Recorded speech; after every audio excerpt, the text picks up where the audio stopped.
Hello everyone, स्वागत है आपका हमारे YouTube channel concept of chemistry में। आज हम जिस टॉपिक का यहाँ पे डिस्कशन करने वाले हैं वो है जनरल ऑर्गेनिक केमिस्ट्री।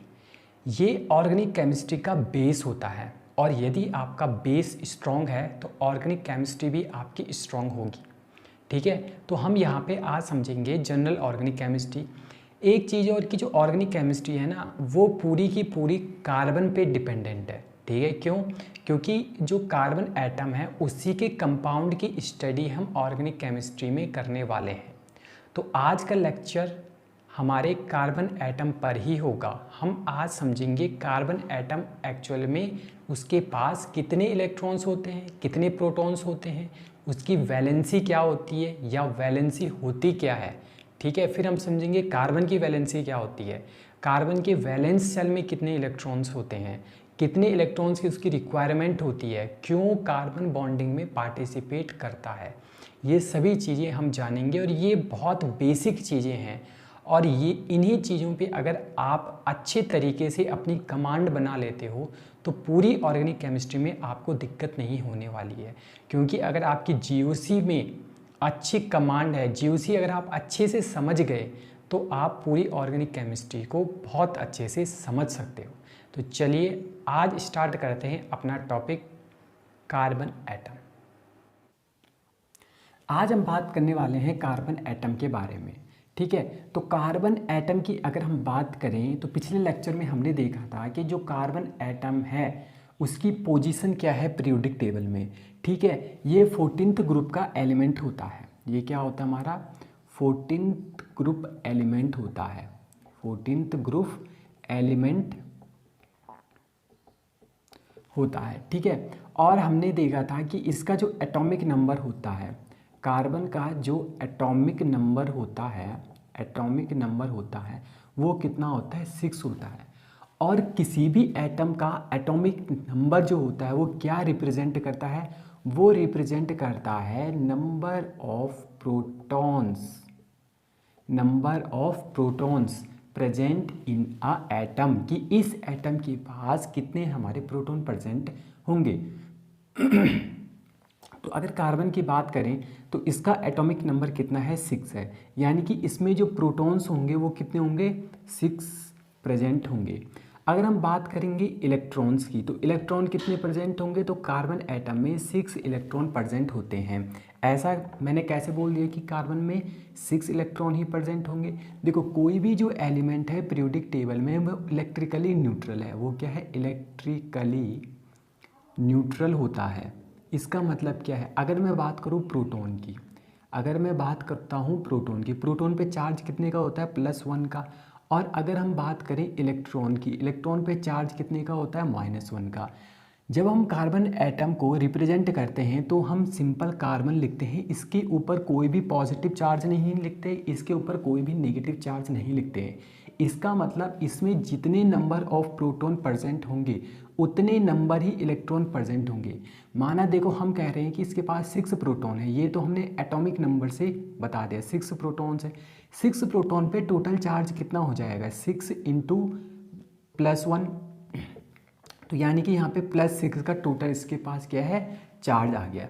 अगर मैं बात करता हूँ कि हम एटम को इस प्रकार से रिप्रेजेंट करते हैं तो 6 पॉजिटिव चार्ज को न्यूट्रलाइज करने के लिए कितने नेगेटिव चार्ज की रिक्वायरमेंट होगी, यानी कि 6 नेगेटिव चार्ज की रिक्वायरमेंट होगी। और किसी भी एटम में नेगेटिव चार्ज कौन कैरी करता है, नेगेटिव चार्ज कैरी करता है इलेक्ट्रॉन्स। तो यानी कि इसके पास कितने होंगे 6 हमारे इलेक्ट्रॉन होंगे और 6 हमारे प्रोटॉन होंगे। तो इलेक्ट्रॉन की अगर हम बात करें कार्बन एटम में कितने हो गए 6।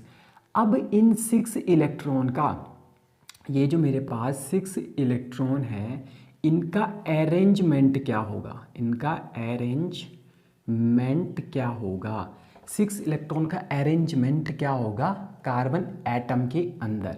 ठीक है, तो हम कह सकते हैं कि यार इलेक्ट्रॉन का जो अरेंजमेंट होता है उसको हम एक टर्म स्पेशली यूज़ करते हैं केमिस्ट्री में, तो इसको कहते हैं हम इलेक्ट्रॉनिक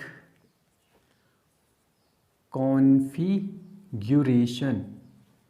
इलेक्ट्रॉनिक कॉन्फ़िगरेशन। इलेक्ट्रॉनिक का मीन्स क्या होता है हमारा? इलेक्ट्रॉनिक का मीन होता है कि 6 इलेक्ट्रॉन, यानी कि कितने इलेक्ट्रॉन प्रेजेंट है और उनका अरेंजमेंट क्या होगा, उसको बोलते हैं कॉन्फ़िगरेशन। तो इलेक्ट्रॉनिक कॉन्फ़िगरेशन कुछ नहीं होता है, किसी भी एटम में प्रेजेंट इलेक्ट्रॉन के अरेंजमेंट को ही हम क्या कहते हैं? Electronic configuration. अब कार्बन का जो इलेक्ट्रॉनिक कॉन्फ़िगरेशन है, कार्बन का अगर हम इलेक्ट्रॉनिक कॉन्फ़िगरेशन देखें तो इसका इलेक्ट्रॉनिक कॉन्फ़िगरेशन होता है 1s2 2s2 एंड 2p2। ठीक है, ये आपने केमिकल बॉन्डिंग चैप्टर में पढ़ा होगा, जब आपने पीरियोडिसिटी भी पढ़ी होगी और केमिकल बॉन्डिंग चैप्टर में आपने इसकी स्टडी की होगी। अब यहाँ पे एक चीज़ देखते हैं कि जो ये 1 है, ये 1 क्या रिप्रेजेंट कर रहा है, ये जो 2 है ये क्या रिप्रेजेंट कर रहे हैं? ये होते हैं हमारे प्रिंसिपल क्वांटम नंबर। ये क्या होते हैं? प्रिंसिपल क्वांटम नंबर को रिप्रेजेंट करते हैं। ठीक है, जो ये मैं पहले लिख रहा हूँ, जैसे 1s है तो ये 1 और 2 क्या रिप्रेजेंट करते हैं? Principal quantum number. और प्रिंसिपल क्वांटम नंबर हमें क्या बताता है? हमें बताता है कि नंबर ऑफ शेल, ये बताता है नंबर ऑफ शेल के बारे में, या किसी भी एटम में जो इलेक्ट्रॉन प्रेजेंट है। जैसे 1s2, ये जो 2 इलेक्ट्रॉन प्रेजेंट होंगे ये पहले शेल में प्रेजेंट होंगे। ये क्या होंगे? पहले शेल में प्रेजेंट होंगे। ठीक है, ऐसे ही ये जो 2 इलेक्ट्रॉन है एस के, ये दूसरे सेल में प्रेजेंट होंगे। पी के जो ये 2 इलेक्ट्रॉन हैं ये क्या होंगे? दूसरे सेल में प्रेजेंट होंगे। ठीक है, अगर मैं बात कर रहा हूँ इस प्रकार से, मैं 1s2 लिख रहा हूँ ना, ये जो 2 ऊपर हम लिखते हैं इसको बोलते हैं हम क्या? इलेक्ट्रॉन। ये क्या होंगे? इलेक्ट्रॉन। और ये हमारा बताता है शेल के बारे में। ठीक है, और ये होती है हमारी सब शेल। ये क्या होती है? हमारी सब शेल। ठीक है, और इसके अंदर पाई जाती है ऑर्बिटल्स। इसके अंदर क्या पाई जाती है? ऑर्बिटल। और ऑर्बिटल के अंदर हमारे इलेक्ट्रॉन पाए जाते हैं जिनको हम यहाँ से रिप्रेजेंट करते हैं। ठीक है, तो प्रिंसिपल क्वांटम नंबर हमें क्या बताएगा? हमें बताएगा नंबर ऑफ शेल के बारे में। तो इसका मतलब जो कार्बन एटम है उसके पास कितने नंबर ऑफ शेल हैं? भाई इसके पास तो इलेक्ट्रॉनिक कॉन्फ़िगरेशन के आधार पर हमें 2 शेल दिखाई दे रही है। तो अगर हम इसका एटम रिप्रेजेंट करें तो ये मेरा कार्बन का न्यूक्लियस होगा। ठीक है, और एक शेल तो ये प्रेजेंट होगी कार्बन के चारों ओर, दूसरी शेल ये प्रेजेंट होगी, और कार्बन पे 2 शेल हमारी प्रेजेंट होती है। अगर मैं इनके इलेक्ट्रॉन को रिप्रेजेंट करूं तो पहली शेल में हमारे कितने इलेक्ट्रॉन हैं?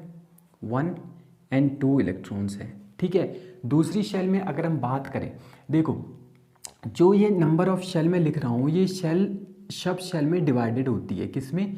सब शेल में डिवाइडेड होती है। सब शेल जैसे एग्जांपल SPDF।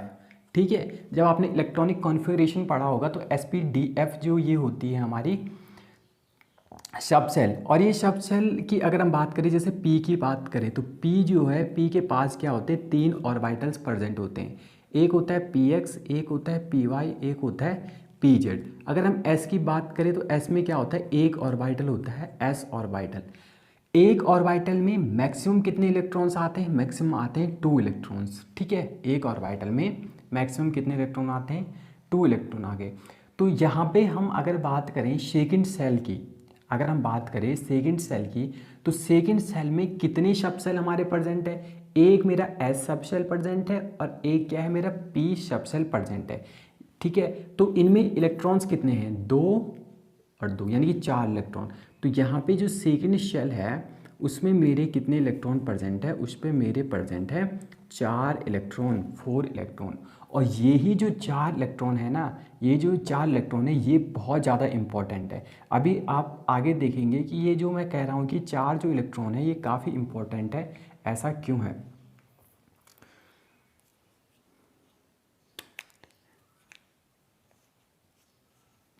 ये जो अंदर की मेरी शेल होती है इसको हम बोलते हैं इनर सेल। इसको क्या नाम देते हैं? Inner shell. और ये जो बाहर की शेल होती है इसको बोलते हैं हम आउटर मोस्ट शेल, या इसी को हम कहते हैं वैलेंस शेल। ठीक है, ये इंपॉर्टेंट है, वैलेंस शेल। ये जो वैलेंस शेल होती है ना, वैलेंस शेल की अगर हम बात करें, इसमें जितने भी इलेक्ट्रॉन प्रेजेंट होते हैं, वैलेंस शेल में जितने भी इलेक्ट्रॉन्स हमारे प्रेजेंट होते हैं उन्हें कहते हैं हम वैलेंस इलेक्ट्रॉन। उन्हें क्या कहते हैं? Valence electron. यानी कि इस शेल में जितने भी इलेक्ट्रॉन प्रेजेंट होंगे और इस शेल का नाम क्या है? इसको कहते हैं हम आउटर मोस्ट शेल या वैलेंस शेल। तो आउटर मोस्ट शेल या वैलेंस शेल में जितने इलेक्ट्रॉन भी प्रेजेंट होंगे उन्हें हम कहते हैं वैलेंस इलेक्ट्रॉन्स। अब यदि हम बात करें कि कार्बन के पास वैलेंस इलेक्ट्रॉन कितने होते हैं, तो हम बात करेंगे valence electron of carbon atom. तो कार्बन के पास कितने होते हैं? 4 वैलेंस इलेक्ट्रॉन्स प्रेजेंट होते हैं। ठीक है, 4 वैलेंस इलेक्ट्रॉन प्रेजेंट होते हैं। अब एक टर्म आती है वैलेंसी। एक टर्म क्या आती है? वैलेंसी। तो वैलेंसी क्या होती है? वैलेंस इलेक्ट्रॉन तो हमें पता चल गया कि भाई आउटर मोस्ट सेल में, या जिसे हम वैलेंस शेल कहते हैं, वैलेंस शेल में प्रेजेंट इलेक्ट्रॉनों को ही हम क्या कहते हैं? वैलेंस इलेक्ट्रॉन कहते हैं। बट ये जो वैलेंसी है ना, इस वैलेंसी को कैसे डिफाइन करेंगे हम? तो वैलेंसी पे जाने से पहले हमें कुछ चीज़ों का जानना ज़रूरी होता है। जैसे हम बात करेंगे अभी ऑक्टेट रूल की। ठीक है, कि ऑक्टेट रूल क्या होता है, और इस ऑक्टेट रूल से हम समझने की कोशिश करेंगे वैलेंसी को। देखो, अभी तक हमने डिस्कस किया था कि ये जो कार्बन एटम है, कार्बन एटम के पास 2 शेल प्रेजेंट होती है और इसकी जो वैलेंस शेल में जो इलेक्ट्रॉन होते हैं वो 4 होते हैं। आप किसी भी इलेक्ट्रॉनिक कॉन्फ़िगरेशन से कैसे पता करोगे कि इसकी वैलेंस शेल कौन सी है? तो मैंने कहा था कि ये जो फर्स्ट में हम रिप्रेजेंट करते हैं, ये जो नंबर्स होते हैं, ये नंबर रिप्रेजेंट करते हैं प्रिंसिपल क्वांटम नंबर को, और प्रिंसिपल क्वांटम नंबर मेरा क्या बताती है? नंबर ऑफ शेल के बारे में बताती है। अब यहाँ पे ये जो 2s2 है, 2p2 है, अगर मैं बात करूँ ये इलेक्ट्रॉनिक कॉन्फ़िगरेशन है, इसमें मुझे बताओ कि आउटर मोस्ट शेल कौन सी होगी। ठीक है, तो सबसे पहले बात तो ये पहली शेल है, पहली शेल में a के ऑर्बिटल s ऑर्बिटल है। लेकिन अगर हम दूसरी शेल की बात करें, दूसरी शेल में कितने हैं? एक sb और एक p भी है। ये दोनों जो s और p ऑर्बिटल है ये एक ही शेल में प्रेजेंट हैं। तो और ये जो शेल प्रेजेंट है इसके बाद कोई तीसरी शेल तो प्रेजेंट है नहीं, क्योंकि इसके जो 6 इलेक्ट्रॉन्स हैं वो 6 इलेक्ट्रॉन में से 2 इलेक्ट्रॉन इस s ऑर्बिटल में आ गए, जो बचे हुए हैं वो दूसरी शेल में present s and p orbital में आ गए। तो अगर इलेक्ट्रॉनिक कॉन्फ़िगरेशन से मुझे पता करना है कि वैलेंस इलेक्ट्रॉन कैसे होंगे, तो आउटर मोस्ट सेल के इलेक्ट्रॉन काउंट कर लो। तो आउटर मोस्ट शेल कौन सी है? ये दूसरी वाली आउटर मोस्ट शेल है। पहली वाली क्या है? इनर सेल है। तो इसमें 2 और 2 4 वैलेंस इलेक्ट्रॉन होंगे। तो किसी भी इलेक्ट्रॉनिक कॉन्फ़िगरेशन से आउटर मोस्ट शेल के इलेक्ट्रॉन को काउंट करके हम बता सकते हैं कि उसके पास वैलेंस इलेक्ट्रॉन कितने होंगे। अब बात करते हैं वैलेंसी की। तो वैलेंसी पे जाने से पहले अगर हम बात करें 18th ग्रुप एलिमेंट की, 18th ग्रुप एलिमेंट ये क्या होते हैं?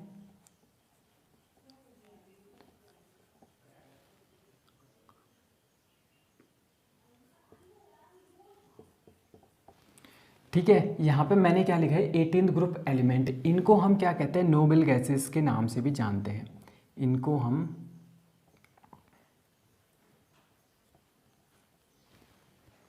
नोबल गैसेस के नाम से भी जानते हैं।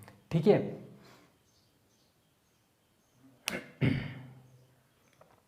तो अगर हम बात करें हीलियम की, नियोन की, ऑर्गन की, तो हीलियम का जो एटॉमिक नंबर होता है वो कितना होता है? इसका एटॉमिक नंबर होता है 2 और इसका जो एटॉमिक नंबर होता है 10। तो इन्हीं दो से हम समझने की कोशिश करेंगे कि हम वैलेंसी में कैसे पहुंच सकते हैं। तो हीलियम की अगर हम बात करें तो हीलियम का जो इलेक्ट्रॉनिक कॉन्फ़िगरेशन होता है वो होता है 1s2। ठीक है, वो कितना होता है? 1s2। और इसका जो एटॉमिक नंबर होता है वो कितना होता है? 2 होता है। जबकि अगर मैं नियोन की बात करूँ तो नियोन का एटॉमिक नंबर कितना होता है? 10 होता है। तो इसको हम कैसे लिखेंगे? 1s2, 2s2 and 2p6। ठीक है, 2 इलेक्ट्रॉन ये 2 2 4 और 6 10, तो 10 इलेक्ट्रॉन टोटल हो गए। इसके पास 10 इलेक्ट्रॉन ही पाए जाते हैं। अब देखो हुआ क्या कि साइंटिस्टों ने देखा कि जितने भी हमारे पीरियोडिक टेबल पे एलिमेंट हैं उनमें से सबसे ज़्यादा जो स्टेबल एलिमेंट थे वो थे हमारे 18th ग्रुप के एलिमेंट, जो मैंने यहाँ पे लिखे हुए हैं 18th ग्रुप के एलिमेंट। अब साइंटिस्ट को ये कैसे पता चला कि ये जो हमारे एलिमेंट है ये स्टेबल है? एक्चुअल में होता क्या है कि इन्होंने क्या किया, एलिमेंट की रिएक्शन कराई, एटम की रिएक्शन कराई, तो ये देखा गया कि केवल नोबल गैसेस ही ऐसी गैसेस थी जो बहुत ही रेयरली ही रिएक्शन में पार्टिसिपेट करती हैं, जबकि अदर साइड जो भी अदर एलिमेंट हैं वो रिएक्शन में पार्टिसिपेट कर रहे थे। तो इन्होंने क्या देखा, इन्होंने कंपैरिजन करना स्टार्ट कर दिया। ठीक है, इन्होंने नोबल गैसेस का जब इलेक्ट्रॉनिक कॉन्फ़िगरेशन देखा तो उनके इलेक्ट्रॉनिक कॉन्फ़िगरेशन में एक कॉमन चीज़ सामने आई। वो कॉमन चीज़ क्या थी कि इनके जो आउटर मोस्ट शेल के जो इलेक्ट्रॉन थे ना वो कम्प्लीटली फिल्ड थे। ठीक है, कम्प्लीटली फिल्ड का क्या मतलब है, अभी हमने किसकी बात की है, हीलियम की बात की है। हीलियम का आउटर मोस्ट ऐसी ऑर्बिटल होगा क्योंकि उसमें एक ही शेल प्रेजेंट है, तो उसमें मैक्सिमम कितने इलेक्ट्रॉन आ सकते हैं एस के पास, तो एस के पास मैक्सिमम 2 ही इलेक्ट्रॉन आ सकते हैं। भाई इसके पास 2 इलेक्ट्रॉन पूरे हैं। अगर हम बात करते हैं इसकी 1s में कितने आएंगे, 2 इलेक्ट्रॉन, 2s में कितने आएंगे, 2 इलेक्ट्रॉन, p में मैंने अभी बताया था कि इसके पास 3 ऑर्बिटल होती है, 3 ऑर्बिटल में एक ऑर्बिटल में मैक्सिमम 2 इलेक्ट्रॉन, दूसरे में 2, तीसरे में 2, तो 6 इलेक्ट्रॉन ये हो गए, 2 इलेक्ट्रॉन ये हो गए और 2 इलेक्ट्रॉन ये हो गए, टोटल हमारे पास 10 इलेक्ट्रॉन प्रेजेंट है। तो यहाँ पे एक कॉमन चीज़ देखी गई पूरे ग्रुप के एलिमेंट में, इनका जो ये आउटर मोस्ट शेल का जो इलेक्ट्रॉनिक कॉन्फ़िगरेशन था वो क्या था, कंप्लीटली फिल्ड था। वो क्या था हमारा, कंप्लीटली फिल्ड था। और इस कंप्लीटली फिल्ड इलेक्ट्रॉनिक कॉन्फ़िगरेशन के कारण, कंप्लीटली फिल्ड इलेक्ट्रॉनिक कॉन्फ़िगरेशन के कारण ये जो एलिमेंट थे ये सारे के सारे क्या थे, हमारे स्टेबल थे। देखो ये जो वर्ड है ना स्टेबल, मैंने ऐसा क्यों कहा कि ये स्टेबल है। ठीक है, पहली बात तो ये है कि ये जो है किसी भी रिएक्शन में पार्टिसिपेट आसानी से करते नहीं हैं। ठीक है, क्यों नहीं करते हैं, क्योंकि ये क्या होंगे, हमारे स्टेबल एलिमेंट होते हैं। अब इस स्टेबल एलिमेंट हमने इन्हें क्यों बोला, क्योंकि इनका जो आउटर मोस्ट शेल है ना उसमें कितने इलेक्ट्रॉन है, 8 इलेक्ट्रॉन्स प्रेजेंट है। कितने हैं, 2 इसके पास, 6 इसके पास। इसको बोलते हैं ऑक्टेट। इसको क्या बोलते हैं, ऑक्टेट। कि भाई ये जो एलिमेंट है इनका ऑक्टेट क्या है, हमारा कंप्लीट है। इनका ऑक्टेट क्या है, कंप्लीट है। ठीक है, इनके पास 8 इलेक्ट्रॉन है, इसका मतलब इनका ऑक्टेट क्या है, कंप्लीट है। ऑक्टेट कंप्लीट होने के कारण ये जो है स्टेबिलिटी गेन करते हैं। ये क्या करते हैं, स्टेबिलिटी गेन करते हैं। तो हमने अभी ये देखा कि यार ये जो 18th ग्रुप के एलिमेंट है इनका क्या है, ऑक्टेट कंप्लीट है। क्या है, ऑक्टेट कंप्लीट है, इसलिए ये स्टेबल है। तो यहाँ से एक स्टेटमेंट आता है, क्या, ये बहुत इंपॉर्टेंट है। Every element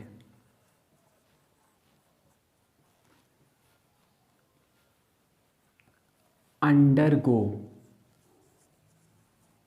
bond formation, every element undergo bond formation to complete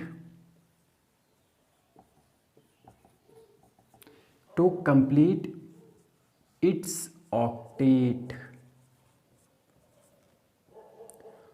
और जिस भी एलिमेंट का ऑक्टेट कंप्लीट होता है वो क्या होता है, स्टेबल होता है। इसीलिए प्रत्येक जो एलिमेंट होते हैं वो क्या करते हैं, बॉन्डिंग में पार्टिसिपेट करते हैं, जबकि हमारे नोबल गैसेस बॉन्डिंग में पार्टिसिपेट नहीं करते हैं, क्योंकि वो क्या है, हमारे ऑक्टेट उनका कंप्लीट होता है, उन्हें किसी भी स्टेबिलिटी की ज़रूरत नहीं होती है। वो जिस भी स्टेट में है वो मोस्ट स्टेबल स्टेट होती है। और एवरी एलिमेंट बॉन्ड का फॉर्मेशन करता है। ठीक है, बॉन्ड का फॉर्मेशन करता है अपने ऑक्टेट को कंप्लीट करने के लिए। और जब इनका ऑक्टेट कंप्लीट हो जाता है तो हम कहते हैं कि हमारा जो मॉलिक्यूल बना है या जो एटम प्रेजेंट है उस मॉलिक्यूल में उसका ऑक्टेट कंप्लीट है और वो स्टेबल स्टेट में प्रेजेंट होता है। ठीक है, लेकिन अभी हमें वैलेंसी के बारे में पता नहीं चले कि वैलेंसी क्या होती है। देखो वैलेंसी क्या होती है, जैसे अगर हम कार्बन की बात करें ना, कार्बन की बात करें, कार्बन के वैलेंस शेल में कितने इलेक्ट्रॉन हैं? कार्बन के वैलेंस शेल में 6 इलेक्ट्रॉन, कार्बन के जो वैलेंस शेल में हैं, इस 6 इलेक्ट्रॉन तो टोटल होते हैं। वैलेंस शेल में कितने इलेक्ट्रॉन है हमारे पास? 4 इलेक्ट्रॉन हैं। और होने कितने चाहिए? वैलेंस इलेक्ट्रॉन में होने कितने चाहिए? 8 इलेक्ट्रॉन प्रेजेंट होने चाहिए। तो हमें कितने की रिक्वायरमेंट है कि हमारे पास 8 इलेक्ट्रॉन कंप्लीट हो जाए? तो हमको चाहिए यहाँ पे कितना कि 4 इलेक्ट्रॉन तो भाई पहले से प्रेजेंट है। अगर हम कहीं से 4 इलेक्ट्रॉन को ला दें, अगर हम कहीं से 4 इलेक्ट्रॉन्स को ला दें तो इसके पास वैलेंस शेल में 8 इलेक्ट्रॉन हो जाएंगे। वैलेंस शेल में कितने इलेक्ट्रॉन हो जाएंगे? 8 इलेक्ट्रॉन हो जाएंगे। यानी कि हमारे कार्बन का यहाँ पे ऑक्टेट जो है वो कंप्लीट हो जाएगा। ऑक्टेट क्या हो जाएगा? कंप्लीट हो जाएगा। यही तो एवरी एलिमेंट चाहता है कि अपना ऑक्टेट कंप्लीट करे और जिससे कि वो क्या हो जाए? स्टेबल स्टेट में आ जाए। ये जो मैंने यहाँ पे स्टेटमेंट लिखी है, ये स्टेटमेंट आती है हमारी ऑक्टेट रूल से, ठीक है। ये आती है हमारी लेविस ऑक्टेट रूल, ठीक है। ये जो स्टेटमेंट है ये है लेविस ऑक्टेट रूल की, कि every element undergo bond formation to complete its octet. किसी भी एलिमेंट को अपना ऑक्टेट कंप्लीट करने के लिए कितने इलेक्ट्रॉन की रिक्वायरमेंट होती है, या कितने इलेक्ट्रॉन उसे डोनेट करने होते हैं कि उसका जो वैलेंस शेल है वो ऑक्टेट स्टेट में पहुंच जाए। तो उसको हम कहते हैं उसकी वैलेंसी। उसको क्या कहते हैं? वैलेंसी। ये जो 4 इलेक्ट्रॉन की इसको रिक्वायरमेंट है ना, इसी को हम वैलेंसी कहते हैं। इसी को क्या कहते हैं? वैलेंसी कहते हैं। यानी कि अगर हम कार्बन की बात करें, कार्बन की वैलेंसी कितनी हो जाएगी? 4। कार्बन की वैलेंसी कितनी हो जाएगी? आज के लेक्चर में हमने डिस्कशन किया कार्बन एटम के बारे में, कि कार्बन एटम का एटॉमिक नंबर कितना होता है, इसके पास कितने इलेक्ट्रॉन्स पाए जाते हैं, कितने प्रोटॉन्स पाए जाते हैं, इनर शेल क्या होती है और आउटर शेल क्या होती है, और किस प्रकार से इलेक्ट्रॉनिक कॉन्फ़िगरेशन के आधार पर, या हम कह सकते हैं स्टेबिलिटी के आधार पर, कोई भी एलिमेंट जो है वो बॉन्ड का फॉर्मेशन करता है। अब एक चीज़ तो हमने यहाँ से फाइंड आउट कर दी कि जो कार्बन होता है, कार्बन की वैलेंसी कितनी होती है? 4 होती है। बट ये अपनी वैलेंसी किस प्रकार से कंप्लीट करेगा, ठीक है। वैलेंसी तो 4 होती है, लेकिन ये 4 जो वैलेंसी है वो किस प्रकार से कंप्लीट होगी। और हमने ऑक्टेट रूल में ये समझा था कि एवरी एलिमेंट अपना ऑक्टेट कंप्लीट करने के लिए, या अदर टर्म में अगर हम बात करें कि अपनी वैलेंसी को कंप्लीट करने के लिए बॉन्ड का फॉर्मेशन करता है। तो नेक्स्ट लेक्चर में हम बात करेंगे कार्बन के बॉन्डिंग के बारे में। तो बने रहिए हमारे साथ। इस चैनल को लाइक कीजिए, सब्सक्राइब कीजिए और शेयर कीजिए।